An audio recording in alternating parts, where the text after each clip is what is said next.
Purpose से। चलिए, तो डिविजिबिलिटी रूल मतलब हम किसी भी नंबर को देखकर ये कंफर्म करना चाहते हैं कि वो नंबर किन किन डिजिट से या किन किन नंबर से डिविजिबल होगा। कोई एक संख्या हमारे पास है, उस संख्या को देखकर हम तय करना चाहते हैं क्या वो 2 से पूर्णतः विभाजित हो जाएगा, 3 से हो जाएगा, 4 से हो जाएगा। We want to confirm it just observing the number without going to divide it. Divide किए बिना हम तय करना चाहते हैं कि वो नंबर किन किन नंबर से, किन किन संख्या से पूर्णतः विभाजित हो जाएगी, कंप्लीटली डिवाइड हो जाएगा without any kind of reminder. तो शुरू करते हैं। सबसे पहले हम देखते हैं 2 का। तो ये तो हम सबको पता है कि 2 जो है वो एक इवन नंबर है कि ऑड नंबर है। हाँ, और सिंपली इसके पीछे इतना ही लॉजिक है, सारे इवन नंबर जो है 2 से डिवाइड हो जाते हैं। और इसके पीछे एक लॉजिक हम ये भी देख सकते हैं कि 2 से डिवाइड करना मतलब किसी भी संख्या को 2 इक्वल पार्ट में डिवाइड करना, 2 बराबर हिस्से करना, या 50-50%। जब हम 50% भी बोलते हैं कि 100 का 50% क्या होगा, तो सिंपली हम उसे 2 से डिवाइड कर दे तो हमें 50% पता चल जाएगा, दैट इज 50। 1000 का कितना होगा 50%, divided by 2 you will get the 50%।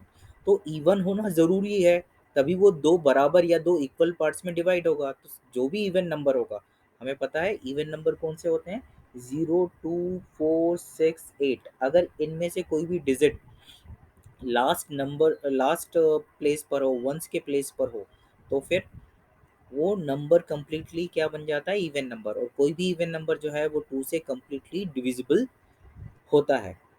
ये तो हम सब समझ रहे हैं इन एग्जाम्पल से भी। 24 लास्ट में 4 आ रहा है, it means it will be completely divided by 2। So then 872 then it last digit is 2, ones place पर 2 है तो ये भी कंप्लीटली 2 से डिविजिबल होगा। 500, अल्टीमेटली हमें ये बात समझना है, इवन नंबर होगा तो वो 2 से कंप्लीटली डिविजिबल होगा। क्लियर है? Is it clear to everyone? Okay, चलिए अब हम 3 का देखते हैं पहले। तो 3 की डिविजिबिलिटी क्या कहती है, जो भी हमारे पास नंबर है उनके डिजिट्स को ऐड कर लें, सम कर लें उनका। जैसे यहाँ 15 है तो हम सम करेंगे तो 1 + 5 हो जाएगा। यस, आंसर का क्या आएगा, 6। फिर यहाँ 3 + 0 कर लें तो आंसर क्या आ जाएगा, 3। फिर 4, 5 और 6 इनको ऐड करेंगे तो आ जाएगा 15। फिर 1, 0, 3, 5 इनको ऐड करेंगे तो आ जाएगा 9। इन सब में आप क्या सिमिलैरिटी देख रहे हैं कि इन सब के सम से जो आंसर आ रहा है वो 3 से डिविजिबल है। मतलब 5 and 1 6, 6 इज डिविजिबल बाय 3, या 3 के टेबल में आता है ऐसा भी बोल सकते हैं simply. 3 + 0 that is the some is 3, that is again the multiple of 3, या 3 के टेबल में आता है बोल सकते हैं। 4, 5 and 6 that is 15, 15 is also, या 15 में भी 1 और 5 को ऐड कर दें वापस से क्या आ जाएगा, 6। तो सिंपली हम जो रूल यहाँ समझना चाह रहे हैं वो ये है कि अगर कितना भी बड़ा हमें नंबर दे दिया जाए, हमें कंप्लीटली उसको डिवाइड करके पता करने की ज़रूरत नहीं है वो 3 से डिविजिबल है या नहीं। हम सिंपली उन सारे डिजिट्स को, उस नंबर में जितने भी डिजिट्स हैं उनको ऐड कर लें, और ऐड करने पर जो आंसर आ रहा है वो 3 से डिविजिबल होना चाहिए, है ना, या 3 के टेबल में आना चाहिए। ठीक है, हम उसको ऐड करते जा सकते हैं। अगर हमें 3 का टेबल 30 तक ही समझ में आता है ना, अगर कोई नंबर 30 से ऊपर जा रहा है तो उनको जैसे यहाँ पर हम और बढ़ा लेते हैं। मान लीजिए हमने जो ऐड किया, ऐड हमारा आ रहा है 36, बहुत सारे डिजिट्स होंगे और उन सबको जोड़ने पर 36 आ रहा है। तो अब 36 तक तो हम 3 का टेबल लर्न नहीं करते, तो 3 और 6 को भी ऐड कर देंगे, आ जाएगा 9। तो हम उसको 1 डिजिट तक के लिए ऐड करते जा सकते हैं, या 30 से नीचे वाले नंबर्स तक के लिए ऐड करते जा सकते हैं। और अगर सम ऐसा है जो 3 के टेबल में आ रहा है तो वो नंबर क्या होगा, 3 से डिविजिबल होगा।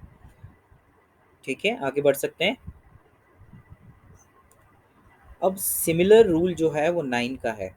जैसा अभी हमने क्या रूल पढ़ा कि जो भी नंबर हमें दिया गया है और पूछा गया है कि 4 ऑप्शन दे दिए और पूछा गया है कि इनमें से कौन जो है 3 से कम्प्लीटली डिविजिबल होगा, तो हमें ये रूल याद होना चाहिए कि उन सारे जो ऑप्शंस हैं उनमें जो नंबर दे रखे हैं उनके डिजिट्स को ऐड करके जो सम आएगा वो 3 से डिविजिबल होगा तो वो 3 से या 3 के टेबल में आएगा तो वो कंप्लीट नंबर ही 3 से डिविजिबल होगा। सिमिलरली 9 का रूल भी वही है कि जो भी नंबर हमें पूछा गया है क्या वो 9 से डिविजिबल है, तो हमें सिंपली क्या करना है, उन डिजिट्स को ऐड करना है। इसमें देखें 3069, तो 3 एंड 6 9 एंड 9 हो जाएगा 18। 18 9 के टेबल में आता है, मतलब ये पूरा नंबर जो है 9 से कम्प्लीटली डिविजिबल होगा, कम्प्लीटली डिवाइड हो जाएगा। फिर हम देखें 261, दैट इज 9 अगेन, इनको जोड़ेंगे तो 9 आएगा। 4 एंड 5 9 अगेन, 18 तो हमें सीधे ही पता चल रहा है कि 9 के टेबल में 18 और 45 आते ही हैं। तो ये तरीका है पता करने का कि 3 के टेबल में और 9 के टेबल में कोई नंबर आ रहा है या वो कम्प्लीटली 3 या 9 से डिविजिबल होगा या नहीं। 3 और 9 का रूल क्लियर है। चलिए आप पीछे चलते हैं, 5 और 10 का समझते हैं। 5 और 10 का रूल बहुत ईजी है। 5 का अगर टेबल हम देखते हैं, 5 वन ज़ा 5, 5 टू ज़ा 10, तो हम देखेंगे 1 के प्लेस पर पूरे टेबल में या तो 0 आएगा या तो 5 आएगा। तो सिंपली अगर हम 5 से किसी भी नंबर को डिवाइड करना चाहते हैं, या वो सारे नंबर जिनके एंड में 0 या 5 आएंगे, एंड में मतलब वंस के प्लेस पर, वही नंबर 5 से कंप्लीटली डिविजिबल होंगे, या हम बोल सकते हैं विदाउट रिमाइंडर वो 5 से डिवाइड हो जाएंगे। ठीक है ना, एग्जाम्पल देख लेते हैं। यहाँ 25 है, लास्ट डिजिट क्या है 5, या वंस के प्लेस पे क्या है 5, तो ये 5 से डिवाइड हो जाएगा। 500 में लास्ट में 0 आ रहा है तो ये भी कम्प्लीटली 5 से डिवाइड हो जाएगा। 1085, that again the last digit is 5, so it will also be completely divided by 5. Then 1600 and 16,700, again the last digit is 0, so it will be completely divisible by 5। तो 5 से अगर विभाज्यता का नियम हम देखें तो अंत में क्या आना चाहिए, या इकाई के स्थान पर क्या आना चाहिए, 0 या 5। तो जब हम 5 का रूल पढ़ रहे हैं, या 5 की विभाज्यता का नियम पढ़ रहे हैं, या डिविजिबिलिटी रूल ऑफ 5 हम स्टडी कर रहे हैं, तो हमने देखा 0 या 5 आएगा तो कम्प्लीटली डिवाइड हो जाएगा। 10 की बात करें तो 10 का टेबल हमें पता ही है कि 10 के टेबल में सारे जो आंसर्स आते हैं या टेबल हम बनाते हैं, 10 वन ज़ा 10, 10 टू ज़ा 20, सब में लास्ट में 0 आता है। तो अगर वंस के प्लेस पे 0 आ रहा है मतलब वो 10 से डिविजिबल होगा, है ना। इसमें कुछ बहुत ज़्यादा सोचने वाली बात नहीं, लास्ट में 0 आना चाहिए, बहुत ही सिंपल सा लॉजिक है इसमें। तो हम अभी तक स्टडी कर चुके हैं 5 डिविजिबिलिटी रूल। हमने सबसे पहले बात की द डिविजिबिलिटी रूल ऑफ 2। कोई भी इवन नंबर हो तो वो 2 से कम्प्लीटली डिवाइड होता है। और इवन नंबर कौन होता है, जहाँ लास्ट या वंस के प्लेस पर क्या आना चाहिए, 0, 2, 4, 6 या फिर 8, इनमें से कोई भी डिजिट लास्ट में आता है तो उसे हम सम संख्या कहते हैं या इवन नंबर कहते हैं। और सभी इवन नंबर जो है 2 से कम्प्लीटली डिवाइड होते हैं, है ना। फिर हमने देखा रूल 3 का और 9 का। 3 का रूल कहता है और 9 का रूल भी यही कहता है कि अगर आप जो भी नंबर देखना चाहते हैं कि 3 या 9 से डिवाइड होने वाले हैं या नहीं, उनको आप ऐड कर लीजिए। उनका जो आंसर आ रहा है वो 3 या 9 से डिवाइजिबल है तो वो नंबर, पूरा नंबर ही 3 या 9 से कम्प्लीटली डिविजिबल होगा। उसके बाद हमने देखा 5 का रूल, लास्ट के डिजिट या वंस के प्लेस पर इकाई के स्थान पर 0 या 5, 0 या 5 आना चाहिए तो वो नंबर कम्प्लीटली 5 से डिवाइड होगा। 10 की बात करें तो 10 में सब जगह 0 है लास्ट में। अगर 10 का टेबल देखें तो ऐसे ही इकाई के स्थान या वंस के प्लेस पे 0 आ रहा है तो नंबर 10 से डिविजिबल होगा। आगे बढ़ सकते हैं। 4 का डिविजिबिलिटी रूल देखते हैं। 4 का डिविजिबिलिटी रूल क्या कहता है कि लास्ट के 2 डिजिट जो है वो 4 से डिवाइड हो जाए तो पूरा नंबर फिर 4 से डिवाइड हो जाएगा। देखते हैं, यहाँ है 1 और 2, लास्ट के 2 डिजिट से बनने वाला नंबर क्या हो रहा है 12। अगर 12 डिवाइड होता है 4 से, जी हाँ होता है, तो ये 312 भी कम्प्लीटली 4 से डिवाइड हो जाएगा। ऐसे ही 504, लास्ट के 2 डिजिट वंस और टेंस के प्लेस के डिजिट से क्या बन रहा है 4। 04 मतलब वही 4 हुआ, तो 4 से डिविजिबल होता ही है। तो हमारा आंसर इसके लिए होगा कि 504 504 भी 4 से पूर्णतः विभाजित हो जाएगा। Then 948, the last two digit numbers are last two digits number is 48, then the entire number will get divided by 4. Then 2032, the last two digit number is 32. We know 32 is in the table of 4, so the entire number, that is 2032, will get divided by 4. I hope this rule is clear to everyone. Now very similar rule is for digit 8 या number 8। 8 के लिए भी ऐसा ही rule है। इसमें सिर्फ हमें last के 3 डिजिट देखना है। अब देखिए 2 डिजिट के लिए बात करें तो 2 डिजिट में 8 के टेबल में ही हम देखते हैं 80 तक बात हो जाती है ना? अगर हम 3 टाइम्स और जाएँ तो फिर वो 100 के ऊपर चला जाएगा, 3 डिजिट में आ जाएगा। तो ज़्यादातर जो हम चेकिंग वाला काम रहता है या देखना रहता है कि 8 से डिविजिबल होगा या नहीं, उसमें हमें 3 डिजिट्स में ही देखना होता है या उससे ज़्यादा में। कभी भी अगर क्वेश्चन आएगा 8 से डिविजिबिलिटी चेक करने के लिए, तो वो 3 डिजिट्स में होगा या 3 से ज़्यादा डिजिट्स में ही होगा। नहीं तो फिर आसानी से 8 के टेबल से ही कोई पता कर सकता है, तो इतना आसान सवाल तो आता नहीं है। तो मान लीजिए ये कुछ एग्जांपल है जो हमारे सामने है। अ, अब इसमें हम देखें तो लास्ट 3 डिजिट के लिए तो नो डाउट हमें ये डिवाइड करके देखना पड़ता है और आसानी से हो भी जाता है। जैसे यहाँ अगर हम करने का प्रयास करें तो 8 7 ज़ 56, 56 के बाद यहाँ से माइनस करेंगे 59 में से तो 3 बचेगा, जो किसके आगे आ जाएगा 6 के। तो 3 अगर 6 के आगे आएगा तो ये बन जाएगा 36।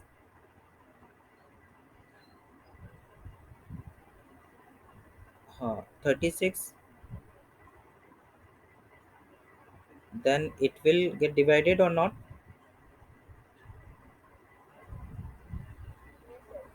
So हाँ, okay, now check this one. We got this, this one is not getting divided by it। now ये 3 डिजिट देखते हैं तो यहाँ तो हो रहा है ना? तो इस ये पूरा नंबर भी होना चाहिए या होगा, है ना? फिर यहाँ 328 देखें तो वो भी हो रहा है। ठीक है, यहाँ ये वाला एग्जाम्पल इन्होंने गलत लिया है। जो भी हो, हम समझ गए हैं कि आखिरी की 3 डिजिट से बनने वाला नंबर वंस, टेंस और 100 के प्लेस पे जो डिजिट्स आ रहे हैं उनसे बनने वाला नंबर अगर 8 से डिवाइड होता है तो पूरा नंबर ही 8 से डिवाइड हो जाएगा। ठीक है,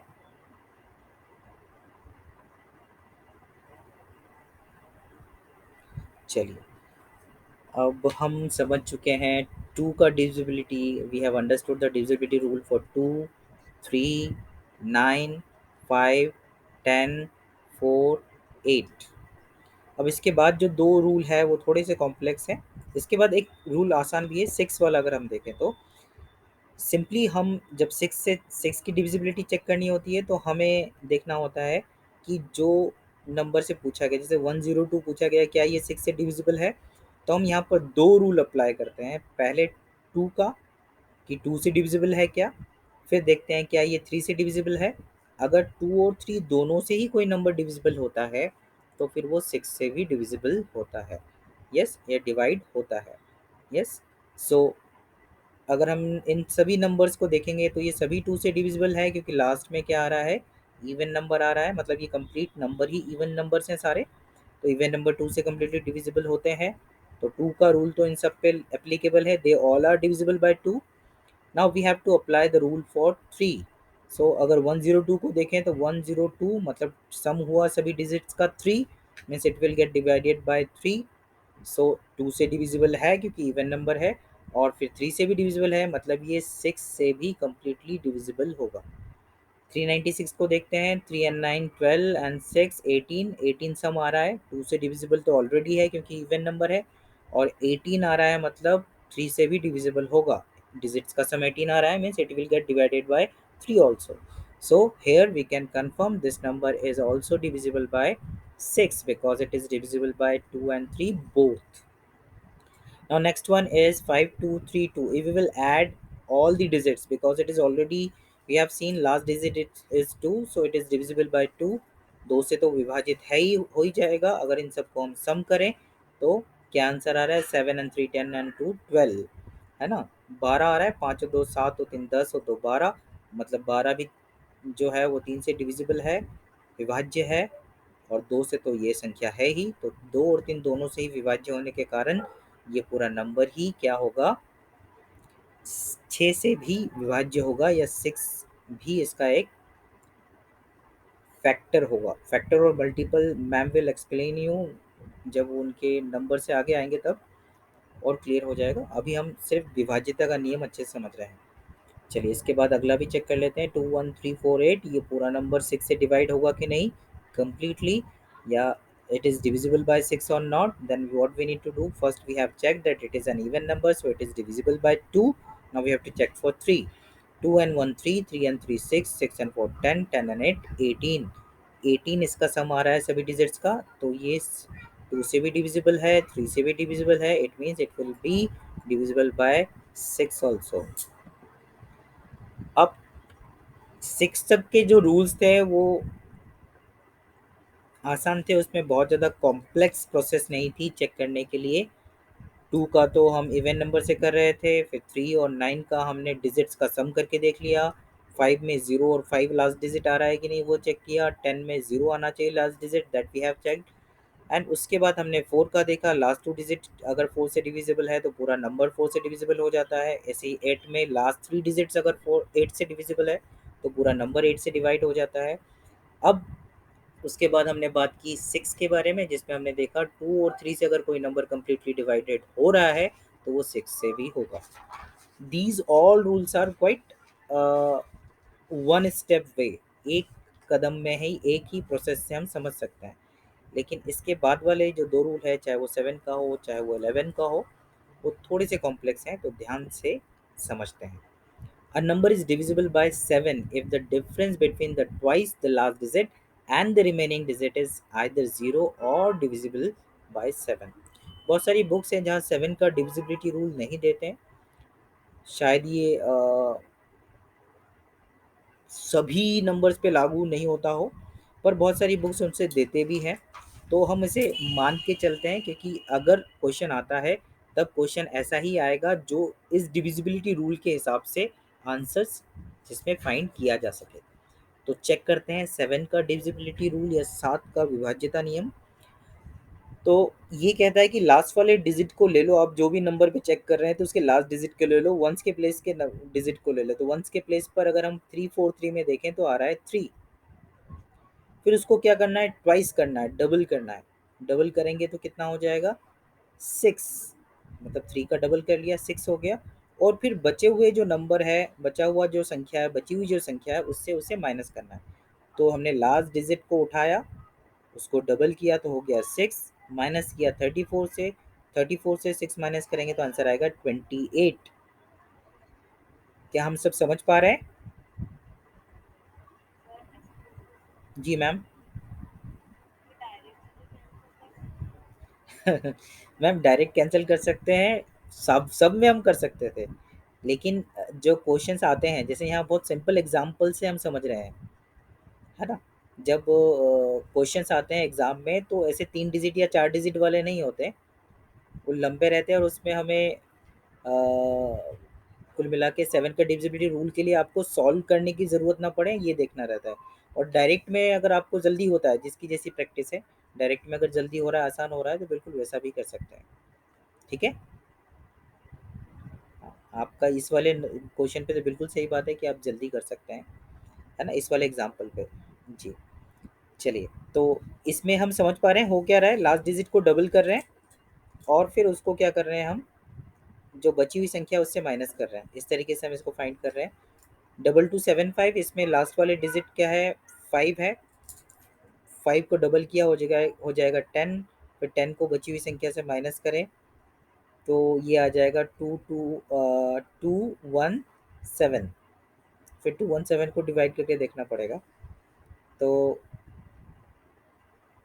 10 माइनस करेंगे 227 से तो आ जाएगा 217। Now it is divisible by 7 for sure, क्योंकि 21 और फिर 7 है तो 21 आता ही है, और 7 बाद में रिमाइंडर रहेगा, बचा रहेगा, तो वो 7 से इजीली डिवाइड हो जाएगा। तो अल्टीमेटली रूल ये कहता है कि लास्ट डिजिट को डबल कीजिए, उसको बची हुई संख्या से माइनस कीजिए, माइनस करने के बाद या तो आंसर जीरो आना चाहिए, twice the last digit and the remaining digit is either zero or is divisible by 7। उसको उसमें से माइनस करने पर अगर हमारा जीरो आना चाहिए या 7 से डिविजिबल होना चाहिए। तो अभी दो एग्जांपल जो हमने पिक किया उसमें हमने देखा कि जो डबल करने पर माइनस करने पर जो संख्या बन रही है वो 7 से डिविजिबल है। ठीक है, 7 का रूल क्लियर है हमें। चलिए, तो हम आगे बढ़ते हैं 11 के रूल पर। 11 का रूल ये कहता है कि हम जो नंबर्स हैं उनको हम ऑल्टरनेट ले लें। जैसे एक बड़ी संख्या ले लेते हैं, ये वाला एग्जांपल देख लेते हैं, 10857। तो लास्ट डिजिट है 7, तो 7 के बाद अगला डिजिट छोड़ दीजिए, फिर आ जाइए 8 पर, फिर अगला डिजिट छोड़ दीजिए, मतलब एक एक डिजिट को स्किप करके हमें टिक लगाना है। मान लीजिए इस 7 हो गया, फिर 8 हो जाएगा और 1 हो जाएगा। तो ये जो ऑल्टरनेट डिजिट्स हैं इनको ऐड कर लेंगे, तो आ जाएगा 7 एंड 8 15 और ये हो जाएगा 16, है ना। 7 एंड 8 15 एंड 1 16। और जो बचे हुए डिजिट्स हैं मतलब 5 और 0 इनको भी ऐड करना है, तो आ जाएगा 5। तो 16 में से फिर 5 को माइनस करेंगे, तो 15 में से जब 16 में से 5 को माइनस करेंगे तो आएगा 11। 11 से डिविजिबल है, तो ये पूरी संख्या ही 11 से डिविजिबल होगी। एक बार फिर समझते हैं, कुल मिला के हमें करना क्या है कि ऑल्टरनेट डिजिट्स को ऐड करना है। तो यहाँ से 7 हो गया, फिर 5 को छोड़कर फिर अगला, फिर छोड़कर फिर अगला, तो ये 7 8 एंड 1 को ऐड करेंगे, और फिर बचे हुए जो डिजिट्स हैं उनको ऐड कर लेंगे। जैसे यहाँ 5 बच गया था और यहाँ 0। अब ये जो दो एडिशन का हमारा आंसर आया है, इनको हम माइनस करेंगे एक दूसरे से। उनका डिफरेंस या तो 11 से डिविजिबल होना चाहिए या फिर 0 होना चाहिए, तो फिर वो 11 से कम्प्लीटली डिविजिबल होता है। क्या रूल समझ में आया हमें? एक बार ये एग्जांपल, एक ये वाला एग्जांपल और समझ लेते हैं। तो ऑल्टरनेट डिजिट्स लेना है, तो एक तो 9 हो जाएगा, एक हो जाएगा 3, है ना। तो 9 एंड 3 हो जाएगा 12। दूसरी तरफ हम देखें तो 4 एंड 8, 4 एंड 8 को अगर हम ऐड करें तो क्या आ जाएगा? 12। तो यहाँ भी 12 आ रहा है, 12 में से 12 माइनस करेंगे तो फिर आंसर क्या आएगा? 0। अगर 0 आ रहा है मतलब ये नंबर 11 से कम्प्लीटली डिविजिबल होगा।